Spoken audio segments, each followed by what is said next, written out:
Fascist রেজিমের আন্দোলনের ফসল মঈনুদ্দিন ফখরুদ্দিনের দ্বারা ভয়ঙ্কর রূপে নিপীড়িত হয়েছে, নির্যাতিত হয়েছে, শারীরিকভাবে কারাগারে বন্দী করে তারপরে দীর্ঘ সময় তিনি অসুস্থ থেকেছেন, চিকিৎসা হয়েছে দেশের বাইরে, এবং তারপরে তিনি দলের যখন হাল ধরেছেন 2018 সালে, এরপরে গণতন্ত্র ফেরানোর জন্য তার যে নিরন্তর সংগ্রাম এটা, এবং সেই সংগ্রামের নেতৃত্ব দেওয়া, জনগণকে সংগঠিত করা, প্রতিনিয়ত তৃণমূলের সাথে যোগাযোগ করা প্রযুক্তির মাধ্যমে ভার্চুয়ালি এই কাজটি তিনি করেছেন।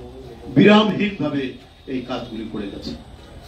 বন্ধুরা আমার, আমাদের সেই নেতা জনাব তারেক রহমানের জন্মবার্ষিকী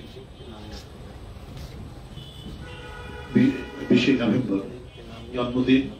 এই উপলক্ষে গতবার আমরা যেমন বলেছি, এবারও বলছি, কেউ কোন ইউনিট ঢাকা সহ কোন ধরনের আড়ম্বরপূর্ণ কোনো অনুষ্ঠান করবে না, একবারে সুস্পষ্ট ভাবে বলা হয়েছে। কোন ধরনের কেক কাটা, লাল নীল বাতি জ্বালানো, রঙিন কাগজ কাটা, যে সমস্ত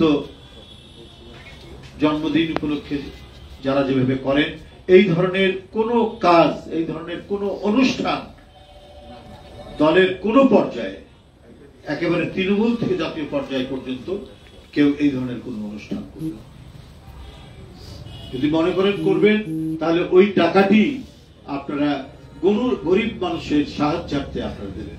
আপনারা জানেন এখনো মানুষ 5-6 দিন না খেয়ে থাকে। গতকাল পটুয়াখালীর আমরা একটি প্রত্যন্ত অঞ্চলে গেছি, একটানা 5 দিন না খেয়েছিল এক ব্যক্তি। সেটি সংবাদপত্রে উঠাতে ভারপ্রাপ্ত চেয়ারম্যান লন্ডন থেকে সেটি দেখেছেন, এবং আমরা বিএনপি পরিবারের মাধ্যমে তিনি সেখানে তার সহযোগিতা পৌঁছানোর জন্য তিনি বলেছেন। আমি সেই গতকালের সেই কর্মসূচিতে সেখানে গিয়ে উপস্থিত হয়েছি। তো এইরকম বহু বুভুক্ষ মানুষ, নিপীড়িত মানুষ এখন রয়েছে।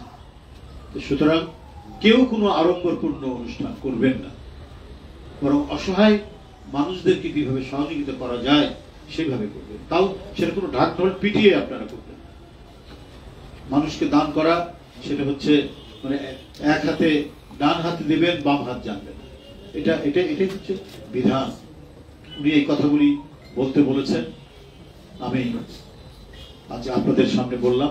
আমরা কোনো ধরনের এখানে কর্মসূচি নেওয়া আমরা নিচ্ছি না। এখানে সবাইকে এটা বলে দেওয়া হয়েছে, এবং আপনাদের মাধ্যমে আমরা সারা দেশে সেটি আমরা জানিয়ে দিচ্ছি। আপনারা কষ্ট করে এখানে এসেছেন, এই জন্য আপনাদেরকে আন্তরিক প্রীতি এবং শুভেচ্ছা আবারও জানিয়ে আমি বক্তব্য শেষ করছি।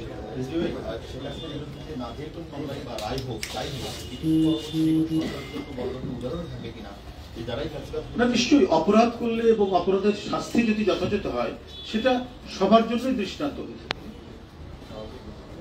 কেউ অপরাধী না, কাউকে আপনি জোর করে রাষ্ট্র ক্ষমতাকে কাজে লাগিয়ে অপরাধী বানাবেন, সেটা তো মানুষ সেটাকেও গ্রহণ করে না।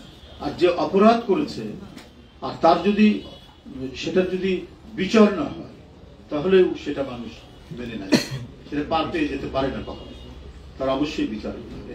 যেটা আমাদের চোখের সামনে, আপনাদের চোখের সামনে যে আমরা বিভৎসতা দেখেছি আন্দোলন দমনের নামে, যে রক্তস্রোত বইয়ে দেওয়া হয়েছে ঢাকা সহ সারা দেশে, তো এটার কি বিচার হবে না? যারা অপরাধী তাদের কি শাস্তি হবে না?